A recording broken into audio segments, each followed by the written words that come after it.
Bugünkü ilginç hikayemiz MV adlı gemi olacak. Komple teorisyenlerinin en çok sevdiği konulardan biri kaybolmuş gemilerdir. Bugünkü kahramanımız MV hikayesi ise tam olarak şu şekilde başlıyor. 1931 yılında inşa edilmiş ve zamanla birçok farklı amaç için kullanılmış 21 metre uzunluğunda bir gemidir kendisi.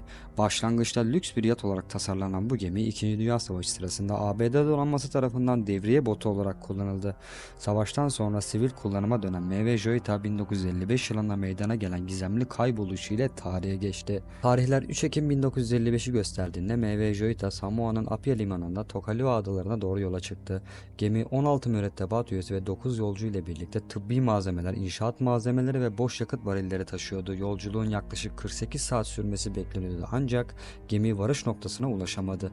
6 Ekim'de başlatılan arama kurtarma çalışmaları sonuçsuz kaldı.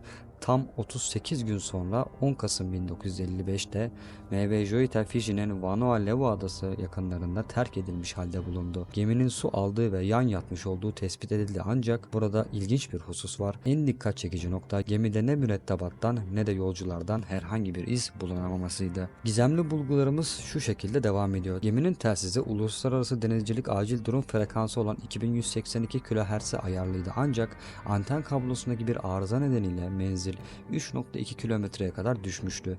Elektrikli saatler 10.25'te durmuştu ve kabin ışıkları ile navigasyon ışıkları açıktı.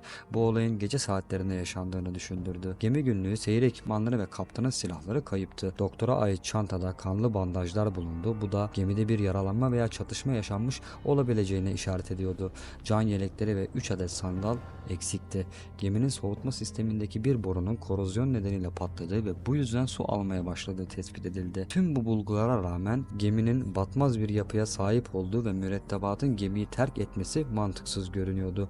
Yapılan soruşturmalarda geminin kötü durumda olduğu ve tek motorla yola çıkmasının büyük bir risk taşıdığı belirlendi. Ancak mürettebatın akıbeti konusunda hiçbir zaman bir sonuca varılmadı. Bu olayla ilgili yıllar boyunca birçok teori ortaya atıldı. Komple teorisyenleri bir komployu alıp evirip çevirip büyütüp abartıp şişirip ortaya sunmaya ve halk arasında bir efsane olarak dönmeye bayılır. Kaptanın ölümü ve yaralanması, Kaptan Miller'ın bir şekilde etkisiz hale gelmesi sonucunda mürettebatın paniğe kapılarak gemiyi terk edildiği iddia edilmiş. Mantıklı bir yorum yaptığımız zaman okyanus çok büyük ve bu sadece bildiğimiz, duyduğumuz hikayelerden biri dediğim gibi. Bir de bilmediğimiz, hiçbir zaman gün yüzüne çıkmayan belki de milyonlarca hikaye var.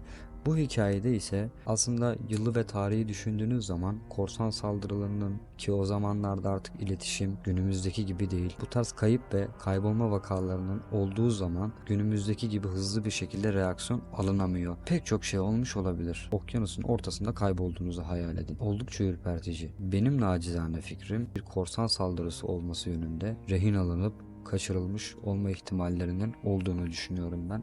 Akabininde komplo teorisyenlerin ürettiği gibi yok efendim uzaylılar geldi, elemanları kaçırdılar falan filan. Bu tarz uçuk kaçık şeyleri düşünmemek lazım. Mantık çerçevesinde yorum yaptığımız zaman ilginç bir hikaye ama çok da abartmamak lazım. Ama hala insanlara ulaşılamamış. Yani sizin fikriniz ne? Sizce ne olmuş olabilir? Yorumlarda fikrinizi belirtin.